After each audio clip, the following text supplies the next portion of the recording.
बिस्मिल्लाहिर्रहमानिर्रहीम और अस्सलाम वालेकुम। 21 नवंबर पाकिस्तान में जुमे की सुपहर और सबसे पहले काउंटडाउन 8 डेज टू गो। सिर्फ 8 दिन रह गए हैं फील्ड मार्शल आसिम मुनीर की दूसरी रिटायरमेंट और मुल्क में नए आर्मी चीफ के आने में। अभी तक कोई नोटिफिकेशन नहीं है, अभी तक कोई ऐसी तब्दीली नहीं है जिससे फील्ड मार्शल आसिम मुनीर 29 नवंबर से आगे मूव कर सकें।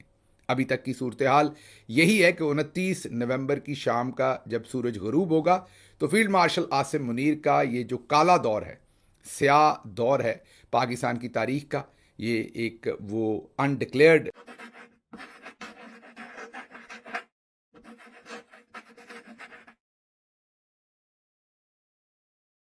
ये जो काला दौर है, स्याह दौर है पाकिस्तान की तारीख का, ये एक वो अनडिक्लेयर्ड डिक्टेटर बने हुए हैं, वो दौर ख़त्म हो जाएगा और पाकिस्तान में हम उम्मीद करते हैं कि मेरिट के ऊपर जो अगले 5 जनरल हैं उनमें से कोई भी सीनियर डिज़र्विंग जनरल जो है उसकी जो कैपेबिलिटीज़ हैं, स्किल्स हैं, उनके ऊपर ट्रस्ट किया जाएगा और उनको आर्मी चीफ बनाया जाएगा।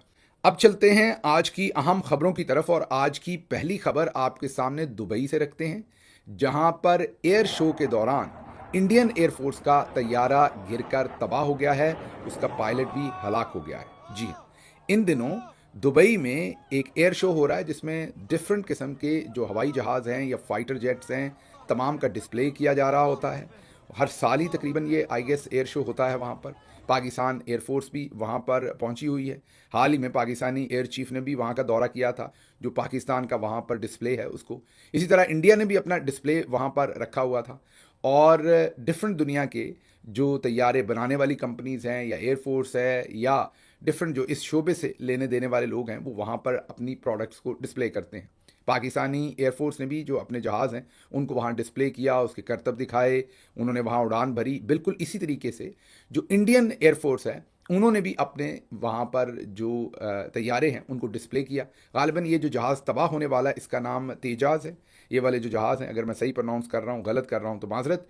और इसका पायलट भी अपने आप को हिफाजती तौर पर तैयारे में से नहीं निकाल सका। आपको पता है कि जैसे ही तैयारा गिरने लगता है तो पायलट्स के पास एक ऑप्शन होता है फाइटर जेट्स में कि वो अपने आप को रिलीज़ कर लेते हैं उस जहाज़ में से बाहर और वो फिर पैराशूट के साथ नीचे उतर सकते हैं। लेकिन ये नहीं हो सका और वो वक्त पर अपने आप को अपनी ज़िंदगी पायलट जो है वो नहीं बचा सका। जहाज़ तो गिरा ही।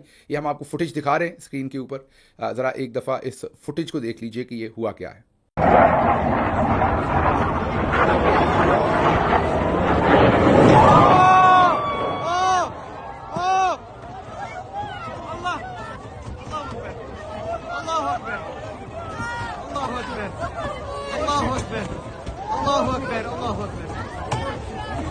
देख लिया आपने। तो ये सूरत हाल है जो इंडियन एयरफोर्स के जहाज़ के साथ दुबई एयर शो में हुआ है। इसमें अभी तक की जो इतलात हैं वो यही हैं कि इंडियन पायलट जो है वो इसमें हलाक हो गया, वो अपने आप को बचा नहीं सका, वो अपने आप को जहाज़ में से निकाल नहीं सका बर वक्त। अब इंडियन एयरफोर्स के लिए बहुत बड़ा धचका है। आपको पता है कि इससे पहले भी जो पाकिस्तान के साथ झड़प हुई थी इंडिया की, जिसमें हमारी एयरफोर्स ने लाजवाल परफॉर्मेंस दी थी, वो अलग बात है कि इंडिया को नुकसान तो हुआ। इंडिया को तो फौजी एतबार से नुकसान हुआ, इंडिया को तो इंटरनेशनल जो अरीना है उसमें नुकसान हुआ। पाकिस्तान को उस झड़प का बहुत बड़ा नुकसान हुआ क्योंकि पाकिस्तान में जमहूरियत बहुत पीछे चली गई। उस झड़प ने एक ऐसा बहाना दे दिया फील्ड मार्शल को, जो हमारे बहादुर एयरफोर्स के जवान हैं, हमारे बहादुर एयरफोर्स के पायलट हैं, जो हमारी पूरी एयरफोर्स है, उनकी जो प्रोफेशनल काबिलियत थी उसके ऊपर जो उन्होंने उस झड़प के अंदर परफॉर्मेंस दिखाई, उस पर एयर मार्शल साहब, जिनकी अपनी स्ट्रेटजी तो आपको पता ही है, राना सनाउल्लाह ने बयान कर दी थी जब इंडिया ने हम पर मिसाइलों से बरसात कर दी थी और राना सनाउल्लाह और दूसरे लोगों ने कहा था कि हमने जवाब नहीं देना। जाहिर है वही फील्ड मार्शल की जो है वो पॉलिसी थी। लेकिन फील्ड मार्शल साहब बाद में फील्ड मार्शल बने, उस वक्त तो नहीं थे।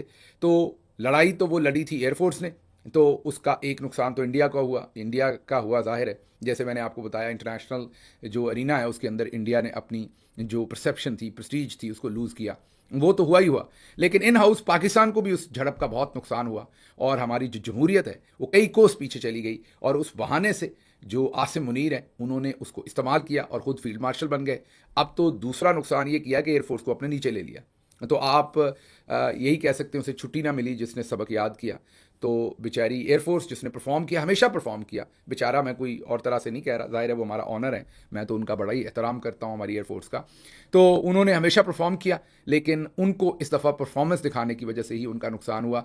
सोचें अगर वो इतनी अच्छी परफॉर्मेंस ना दिखाते, ये सारा मामला इस तरह से ना हुआ होता, तो फील्ड मार्शल ना बनते, आसिम मुनीर साहब, एयरफोर्स उनके नीचे ना आती, आज चीफ ऑफ डिफेंस फोर्सेस ना होते, तो जो एयरफोर्स की एक इदारा जाती, उसका एक तशख़्ख़ुस था, एक उसकी इंडिपेंडेंस थी, उसको सल्ब ना किया जाता, तो एयरफोर्स को इन अदर वर्ड्स और पूरी कौम को ही जमहूरियत वाइज, इंसानी हकूक़ वाइज काफ़ी सारा नुकसान हुआ इस सारी झड़प से। बहरहाल वापस आते हैं दोबारा, जो इंडियन एयरफोर्स का ये तैयारा गिरा है, इससे जाहिर है ओवरऑल शो तो रोक दिया गया है, अब वहाँ पर इमदादी कार्रवाइयाँ हो रही हैं। दुबई के वक्त के मुताबिक तकरीबन 2 से 2:30 बजे के दरमियान में, ये जुमे वाले दिन 2 से 2:30 बजे के दरमियान ये वहाँ पर वाक़या पेश आया है। जैसा मैंने आपको कहा कि इसमें पायलट अपने आप को जहाज़ में से ना निकाल सका, अपने आप को बचा ना सका, और पायलट भी इसके अंदर ही जहाँ भाग हो गया। बाकी इसकी अभी किसी को नहीं पता कि इंजन बंद हुए या व्हाट एग्जैक्टली हैपेंड, क्योंकि जहाज़ जैसे ही उड़ा उसके फ़ौरन बाद सेकंड्स के अंदर ही वो नीचे गिरकर तबाह हो गया। तो इंडिया और इंडियन एयरफोर्स के लिए, क्योंकि वो ये मेड इन इंडिया उनका जहाज़ है, इसके अंदर जो इंजन है वो तो इम्पोर्टेड है। हाल ही में एक जो अमेरिका के साथ इनका एग्रीमेंट हुआ था, उसमें ये भी शामिल था कि जो तेजाज़ हैं, इनके जो इंजन है, वो अमेरिका और इंडिया मिलकर इंडिया के अंदर डेवलप करेगा, मैन्युफैक्चर करेगा। पहले भी इसके अंदर जो इंजन हैं वो ज़ाहिर है बाहर से बने हुए हैं, तो बाकी ये मेड इन इंडिया है जहाज़। खासी ये भी इंडिया के लिए एक बड़ी, आप ये कहें कि प्रोफेशनल सुबकी है, क्योंकि हाल ही में जैसे जंग में उनकी परफॉर्मेंस थी, ये दूसरी चीज़ है, तो प्रोफेशनली उनके लिए बहुत ही बड़ा नुकसान है। अब चलते हैं आज की दूसरी खबरों की तरफ, और जो अगली खबर है वो इससे भी अहम है, बड़ी खबर है। आपको लगेगा कि अब अमेरिका भी पाकिस्तान बन गया है, या पाकिस्तान वाला रंग अमेरिका पर भी तकरीबन तकरीबन चढ़ गया है, लेकिन उससे पहले 2 ऐलान मैंने करने हैं। एक तो माजरत करनी है, मैंने प्रोफेसर मुनव्वर हसन साहब को प्रोफेसर मंजूर कह दिया था पिछले व्लॉग में। वो मुझे ज़ाती तौर पर, मैंने आपको बताया था कि वो जना कैप भी पहनते थे, उनकी दाढ़ी थी, उनके इंटरव्यूज़ सुनने का हमेशा बड़ा मज़ा आता था। मेरी वो बड़ी चंद ऐसी शख्सियात जिनको मैं पसंद करता हूँ, उनमें से एक वो थे, अल्लाह उनके दर्जात बुलंद करे। ईमानदार आदमी थे, सीधी बात करते थे, और मैंने ये कहा था कि उनको जमात इस्लामी की जो ऊपर की टियर है वो बर्दाश्त नहीं कर सकी थी, और एक ही टर्म उनको दी थी, और बाकी अमीर खासा लंबा वक्त रहते हैं, और वो मुझे डिफरेंट ब्रीड नज़र आए थे जो जमात इस्लामी की सारी लीडरशिप है। तो पहली चीज़ तो आपके सामने ये रखनी थी कि आपको ये ज़रूर पता हो। दूसरी चीज़ भी इसी से जुड़ी हुई है जो आपको बतानी थी। ये जो व्लॉग किया था पूरा, फील्ड मार्शल और हाफिज़ नईमुर रहमान, एक नहीं बल्कि 2 हाफिज़, अब वो व्लॉग हमारा पाकिस्तान के अंदर और हर जगह पर बुरी तरह मुतासर किया गया है। हमारा अमूमी व्लॉग जो है 3.5 लाख, 4 लाख, 4.5 लाख तक जाता है। इस व्लॉग को 2 लाख भी बड़ी मुश्किल से क्रॉस होने दिया गया, अब जाके कहीं 2.5 लाख के करीब वो व्लॉग पहुंचा है। तो मैं आपसे कहूँगा कि उसको ज़रूर देखें, क्योंकि उसमें फील्ड मार्शल के नाम के साथ रॉन्ग नंबर लिखा है, इसलिए वो उसको हर सूरत रोकने की कोशिश कर रहे हैं। अमूमी तौर पर ऐसा नहीं होता, लेकिन कुछ ख़ास व्लॉग्स होते हैं जिन पर फिर ख़ास वहाँ सेंसिटिविटी होती है, और हाफिज़ जो हैं वो फिर अपने स्पेशल तेजाज़ जो हैं उनके साथ बमबारी करते हैं, उन व्लॉग्स के साथ। ये भी उनमें से एक है। तो खैर, अगली खबर जो बहुत ही अहम है वो है अमेरिका में बदलते हुए हालात, और अमेरिका भी अब पाकिस्तान के रंग में रंगता जा रहा है। जाहिर है फील्ड मार्शल की और सदर ट्रंप की इतनी कुर्बत है, तो ये तो होना ही था। अमेरिका में बहुत ही एक हैरानकुन चीज़ हुई है कि अमेरिका के कांग्रेशनल मेंबर्स, जो वहाँ की कांग्रेस के मेंबर्स हैं, आप वहाँ के एमपीएज, एमएनएज, सेनेटर्स, उनको समझें, सबको डिफरेंट, जाहिर है वहाँ पर अमेरिका के अंदर सिस्टम स्लाइटली डिफरेंट है पाकिस्तान से। तो मैं जो गांव में बैठे हुए लोग हैं उनके समझने के लिए कि अमेरिका के जो एमपीएज, एमएनएज और सेनेटर्स हैं, आप समझें कि 6 के करीब उन्होंने जो अवामी नुमाइंदे हैं, मुंतखब हैं, उन्होंने अपनी फ़ौज से ये कह दिया है कि आप किसी किस्म के गैर कानूनी, गैर आइनी अहकामात ना मानें। जी हाँ, ये उन्होंने क्यों कहा है? क्योंकि वो ये समझते हैं कि सदर ट्रंप उनको जो अहकामात दे रहा है अमेरिका की फ़ौज को, वो गैर कानूनी है। अमेरिका के मुख्तलिफ शहरों में उनको भेज रहा है, इमिग्रेंट्स को जो है यहाँ पर तारकीन वतन जिनके पास कागजात नहीं है या दूसरे मसाइल हैं, उनके ऊपर एक्शन लेने के लिए, शहरों के अंदर प्रोटेस्ट को रोकने के लिए जो फ़ौज को इस्तेमाल किया जा रहा है सिविलियन एरिया के अंदर, वो समझते हैं, ये जो अमेरिका के एमएनएज और सेनेटर्स हैं वो ये समझते हैं, ज़ाहिर है अमेरिका के सेनेटर्स और कांग्रेशनल मेंबर्स, उन्होंने 6 ने कम से कम, हम आपको ये वीडियो दिखा रहे हैं साइड पर, और ये तमाम वो सेनेटर्स और एमएनएज हैं। मैं ये बार बार एमएनएज कह रहा हूँ ताकि पाकिस्तान के गाँव में लोगों को समझ आए कि ये कौन लोग हैं। यहाँ पर उसे आप कांग्रेस के मेंबर्स और सेनेट के मेंबर्स आप कह सकते हैं। ये तमाम ऐसे लोग हैं जो माजी में या तो यहाँ के एयरफोर्स में काम करते रहें, या यहाँ की मिलिट्री में काम करते रहें, या यहाँ की जो CIA है वहाँ पर आप उसे ISI कह लें, उसमें काम करते रहें, और इस तरह के इदारों में या ये इंटेलिजेंस एजेंसीज के लोग रहे हैं माजी में इलेक्शन लड़ने से पहले, या ये एयरफोर्स के ऑफिसर रहे, या ये आर्मी के ऑफिसर रहे, इनमें कोई सिविलियन नहीं है दूसरा बगैर इसके। उन्होंने अब ये बयान दे दिया कि अमेरिकी फौजी जो हैं वो इलीगल, अनकॉन्स्टिट्यूशनल, जो गैर आइनी, गैर कानूनी अहकामात हैं उनको मत माने, ये उनकी जिम्मेदारी है। अब इसने तो एक पूरे का पूरा वहां पर बम फाड़ दिया। बम फाड़ दिया का मतलब यह है कि सदर ट्रंप गुस्से में आ गए, उन्होंने इसे बगावत करार दे दिया और उन्होंने कहा कि इसकी सजा मौत है। इन कांग्रेस मेंबर्स का जब ये वीडियो आया, जब उन्होंने अपनी फौज से डायरेक्टली अपील कर दी कि आप लोग कोई गैर आइनी, गैर कानूनी अहकामात मत माने, सदर ट्रंप को पता चल गया, जाहिर है कि ये उन्हीं के अहकामात के ऊपर ये बात हो रही है, वो आप पे से बाहर आ गए और उन्होंने ट्वीट किया कि ये बगावत है, ये गद्दारी है, ये सेडिशन है और इसकी सज़ा जो है वो मौत होती है। फिर किसी और ने ट्वीट किया कि अगर जॉर्ज वाशिंगटन होते तो वो इन लोगों को फांसी की सज़ा लगा देते, आप भी लगा दें। उसको सदर ट्रंप ने रीट्वीट किया, उसके ऊपर तो फिर शोर मच गया। जो दूसरे कांग्रेशनल मेंबर थे, इवन सदर ट्रंप की अपनी पार्टी के, उन्होंने कहा सदर ट्रंप ऐसी बातें कैसे कर सकते हैं कि अगर कांग्रेशनल मेंबर्स ने ऐसी स्टेटमेंट दी है तो वो उनको फांसी कैसे लगा सकते हैं। तो फौरी तौर पर वो जो 6 लोग हैं, अब पाकिस्तान होता तो क्या होना था, अगर पाकिस्तान में किसी ने ये किया होता तो क्या होना था, उसके लिए आपको याद करना पड़ेगा 9 अगस्त 2022 जैसे मुझे उठाया गया था गाड़ी तोड़कर, उसके बाद मेरे पर तशद्दुद किया गया था, उसके बाद पूरी पाकिस्तान के अंदर माहौल ऐसा बना दिया गया था कि इवन मेरी अपनी पार्टी के बहुत सारे लोगों ने सीधा ही कह दिया था कि इसने बड़ा गलत काम किया है और इसके ऊपर ट्रायल शरायल चला दें और इस पर मुकदमा कर दें, बस तशद्दुद ना करें, मेहरबानी ये करें, बाकी काम इसने बड़ा गलत किया है, इसको जस्टिफाई नहीं किया जा सकता। मैंने क्या कहा था, एग्जैक्टली वही अल्फाज थे मेरे जो अल्फाज अमरीकी कांग्रेशनल मेंबर्स के हैं और सेनेटर्स के हैं। लेकिन उसके बाद जो मेरी ठुकाई हुई थी वो आप सबको याद ही है। लेकिन चलें, कई चीज़ें आपके साथ बुरी होती हैं लेकिन उसका लार्जर जो कॉन्टेक्स्ट है वो अच्छा होता है, तो चलें कौम को पता चला। लेकिन क्या पाकिस्तान में मैं ये गैर कानूनी तौर पर कह रहा था, ये मैं आपके सामने आगे रखता हूं, लेकिन पहले मैं आपके सामने जो अमेरिका में एग्जैक्टली सिचुएशन है उसको आपके सामने रख दूं। जो स्पीकर है वहां की कांग्रेस के, उन्होंने कहा है कि ये थोड़ा सा इन 6 जो मेंबर्स हैं इनका जो बयान है वो शाइस्ता नहीं है, अच्छा नहीं है। ये नहीं उन्होंने कहा कि ये गद्दार हैं। पाकिस्तान में होता तो चुक लो, आपके सामने चुक लो ना, ऐसे उठाते हैं जैसे मतलब कि ये अवलीन जिम्मेदारी है। लेकिन अमेरिका में क्या हुआ है, अमेरिका में वाशिंगटन DC के अंदर इन 6 के 6 मेंबर्स की सिक्योरिटी को मजीद सख्त कर दिया गया है।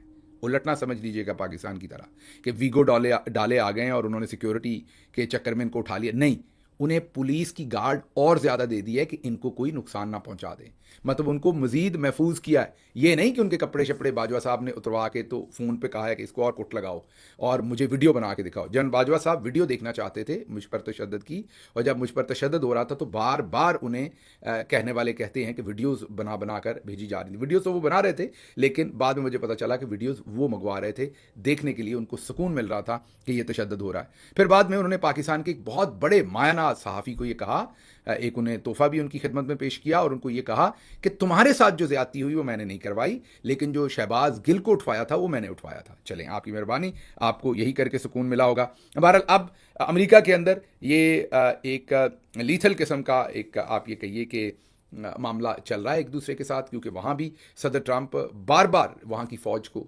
सिविलियन एरिना के अंदर इस्तेमाल करना चाहते हैं। जो गैर कानूनी कह लें या अनडॉक्यूमेंटेड तारकीन वतन हैं या दूसरे जगहों से आए हुए ऐसे लोग हैं जो अमेरिकन नहीं हैं या सिटीज़न नहीं हैं, उनके पास कागजात नहीं हैं अमेरिका के अंदर रहने की, वहाँ पर फ़ौज को इस्तेमाल करना चाह रहे हैं। अच्छा, क्या अमेरिका के यहाँ कोई ऐसा कानून है जो मना करता है उनको कि गैर कानूनी अहकामात ना माने? जी बिल्कुल है। पाकिस्तान में तो ऐसी चीज़ें वाज़े बताई नहीं जाती। जो अमेरिकी कोड ऑफ मिलिट्री जस्टिस है उसके आर्टिकल्स 90 और 92 ये कहते हैं कि अगर आप आर्म्ड फोर्सेस में हैं, मिलिट्री में हैं, अच्छा जब हम मिलिट्री कहते हैं तो उसमें सब कुछ ही होता है, ये ज़हन में रखिएगा। मिलिट्री का मतलब एयरफोर्स भी होता है उसके अंदर, उसमें नेवी भी होता है। माजरत मैं फिर अब दोबारा कोई बहुत ज़्यादा जितना मैंने पढ़ा समझ आई, गलत समझ आई तो नीचे कमेंट्स में लिख दीजिएगा। मैं कोई मिलिट्री एक्सपर्ट नहीं हूँ, गलत हो सकता है मेरे से, लेकिन जो मुझे समझ आई है, आर्मी कहेंगे तो वो फिर फौज होती है जैसे बर्री फौज है, मिलिट्री कहेंगे तो उसमें सारे ही आ जाएंगे, एयरफोर्स भी आ जाएगी, नेवी भी आ जाएगी, उसमें हमारी आर्मी भी आ जाएगी। तो जो मिलिट्री है उनका जो code of military justice article 90 और 92 अमेरिका का है, वो ये कहता है कि अगर आपको कोई अहकाम दिए जाते हैं और आप उनको नहीं मानते तो आपका कोर्ट मार्शल होगा। लेकिन अगर वो अहकामात गैर कानूनी है, गैर आईनी है, तो आपने बिल्कुल नहीं मानने। ये उनकी मिलिट्री पढ़ाती है। हमारे यहाँ ऐसा कुछ नहीं पढ़ाया जाता। यहाँ कोई आपको कहता है तुम गधे हो, आगे से होता है यस सर। तुम बहुत बड़े बेवकूफ़ हो, यस सर। उल्टे हो जाओ, यस सर। तो हमारे सिर्फ ये है, और जैसे ही आपके मुंह से नो सर निकला तो आपका सफ़र वहीं पर इख्तिताम पजीर हो गया, और आप yes sir yes sir yes sir करते गए तो फिर आप ऊपर जाते जाएंगे। तो ये मेरी नहीं समझ में, एक्सपर्ट नहीं हूँ कि इसमें से क्या निकालना चाहते हैं हम इस चीज़ को। लेकिन बहरहाल जी, इन 6 के 6 लॉ मेकर्स को अब एक्स्ट्रा सिक्योरिटी जो है वो अमेरिका के अंदर प्रोवाइड कर दी गई। अब जरा इसका पाकिस्तान से क्विकली तकाबली जायजा आपको दे दें। असगर खान केस 2012 में सुप्रीम कोर्ट के अंदर चला, जिसके अंदर याद कीजिए ये वो केस था जिसमें असगर खान साहब ने पिटीशन की थी जब आईजेआई बनाई गई थी, पैसा चलाया गया था, आईएसआई ने पैसा दिया था। और याद कीजिए बेग साहब जो उस वक्त के आर्मी चीफ थे, और दुरानी साहब वगैरह जो उस वक्त के डीजी आईएसआई वगैरह थे, उनके बयाने हल्फी आए थे। मान गए थे दुरानी साहब, उन्होंने कहा कि मुझे अहकामात थे, सियासतदानों को पैसा दो और ख़रीदो, हुकूमत गिराओ और बनाओ। वही जो जनरल बाजवा ने किया, वही गंद पहले से होता आ रहा है। ये जनरल बाजवा पहले आर्मी चीफ नहीं है जिन्होंने ये गंद किया, बस वो गंदे ज़्यादा हो गए, उनकी किस्मत माड़ी थी, क्योंकि उन्होंने भी गंदे काम ज़्यादा किए तो अल्लाह ने उन्हें गंदा ज़्यादा कर दिया। वैसे ये वाली एक्सरसाइज बहुत पहले से करते आ रहे हैं। तो उसमें जब वो सुप्रीम कोर्ट में गया वो केस, और दूध का दूध पानी का पानी हो गया कि कितना गंद मारा। दुरानी साहब ने खुद एफिडेविट दे दिया, मान लिया कि हाँ ये गंदा काम हमने किया था। तो जब ये पता चल गया कि हमारे फौज के आला तरीन जनरल्स ने ये घटिया और गंदा काम किया था, ये सुप्रीम कोर्ट के अंदर उनकी लुंगी धोती खुल गई। तो फिर सुप्रीम कोर्ट ने 2012 में air marshal Asghar Khan case के ऊपर ये फैसला किया, और फैसला ये दिया कि फौज और इंटेलिजेंस, ये पहली दफ़ा फैसला आया था पाकिस्तान में, फौज और इंटेलिजेंस अफसरान गैर कानूनी हुक्म मानने के जिम्मेदार नहीं हैं। इस फैसले में यह भी लिखा गया कि कोई भी शख्स जो सरकारी ड्यूटी कर रहा है, वो फौज का हो, वो सिविलियन हो, वो इंटेलिजेंस का हो, इसमें कोई नहीं। इससे पहले अनीता तुराब केस जो है, वो इससे पहले ना कहें इसके बाद कह लें, बेशक वो 2013 का है गालिबन। अनीता तुराब केस जो है उसने सिर्फ सिविलियन ऑफिसर्स को ये कहा था कि आपने इलीगल ऑर्डर्स जो हैं वो नहीं मानने। लेकिन ये जो air marshal Asghar Khan case है, इसने तो फिर काम सीधा ही कर दिया था, कोई कसर ही नहीं छोड़ी थी। इसने कहा ऑल ऑफिसर्स, ऑल जितने भी लोग सरकारी हैं, वो फौज के हैं, वो इंटेलिजेंस एजेंसीज के हैं, वो सिविलियन हैं, वो कोई गैर कानूनी अहकामात नहीं मानेंगे। मातहत अफसर को गैर कानूनी ऑर्डर मानने की इजाज़त नहीं, वो उससे इनकार करे। ये सुप्रीम कोर्ट ऑफ पाकिस्तान के अहकामात थे। अगर सीनियर ऑफिसर गैर कानूनी अहकामात दे या रोके तो वो खुद मुजरिम है, करने के काबिल ही नहीं। आप गैर कानूनी अहकामात को डिसओबे कर सकते हैं, वो ओबे करने के काबिल नहीं है। आइन की खिलाफ वर्जी करने वाला कोई भी हो, चाहे आर्मी चीफ ही हो, वो अहकामात मत माने। अगर हुकूमत खुद कार्रवाई ना करे तो सुप्रीम कोर्ट अवाम के हकूक का तहफ़्फ़ुज़ करेगी। केड़ी सुप्रीम कोर्ट? इस दफ़ा पहला काम अगलों ने सुप्रीम कोर्ट ही उड़ाई है कि आप कहते थे गैर कानूनी अहकामात ना अदा करें, हम तो 9 मई भी गैर कानूनी करवाएंगे, हम तो 8 फरवरी का इलेक्शन भी गैर कानूनी लूटेंगे, हम 26 नवंबर को जलियांवाला बाग बना देंगे, हम मुरीदके में जलियांवाला बाग बना देंगे, हम कश्मीर में जलियांवाला बाग बना देंगे। ये सारे हम गैर कानूनी अहकामात दे रहे हैं। लोगों को उठाना, मारना, नंगा करना, ये सब गैर कानूनी है। तो सुप्रीम कोर्ट कह रही है हम इसका हिसाब करेंगे। उन्होंने कहा सुप्रीम कोर्ट नहीं चुक लो। पहले वो लोगों को चुकते थे, इस दफ़ा उन्होंने सुप्रीम कोर्ट ही चुक ली है, अपनी नई सुप्रीम कोर्ट उन्होंने बना ली। फिर इसके अंदर जनरल असलम बेग और lieutenant general retired Asad Durrani समेत सब जिम्मेदार ठहरे। लेकिन बदकिस्मती ये कि उनको कोई सजाएं नहीं दी गई। कोर्ट मार्शल करने चाहिए थे इनसे तमाम टाइटल्स और इनकी जो प्रॉपर्टीज़ और इनको जो प्लाजे और घर जो कुछ भी मिला है वापस लेना चाहिए था। इनकी ज़िंदगी में भी और इनके बाद भी, जब ये दुनिया से चले जाएं तब भी तारीख में लिखा होना चाहिए था कि इन्होंने पाकिस्तान का आइन तोड़ा, इन्होंने गंदा तरीन काम किया। लेकिन वो अभी भी इम्यूनिटी के साथ ज़िंदगी गुजार रहे हैं पाकिस्तान के अंदर। फौज और इंटेलिजेंस इदारों को सियासत में मुदाखलत से मुकम्मल रोक दिया गया। ये फैसला आर्टिकल 189 के तहत तमाम अदालतों और हुकूमती इदारों पर लाजमी अमल दरामद करार दे दिया गया, क्योंकि ये सुप्रीम कोर्ट का फैसला था। ये फैसला फौजी सिविल दोनों अफसरान पर यकसा जो है वो इम्प्लीमेंट किया गया, या इसकी इम्प्लीमेंटेशन थी। अगलों ने आर्टिकल 189 भी बदल दिया, सुप्रीम कोर्ट ही चुक दी और उन्होंने कहा कि कर लो इम्प्लीमेंटेशन। बल्कि सुप्रीम कोर्ट को उन्होंने अपने पपेट काजी अमीनुद्दीन के नीचे रख दिया और उन्होंने कहा कि हाजी अमीनुद्दीन साहब जो कहेंगे अब सुप्रीम कोर्ट मादायत अदालत है वो मानेगी।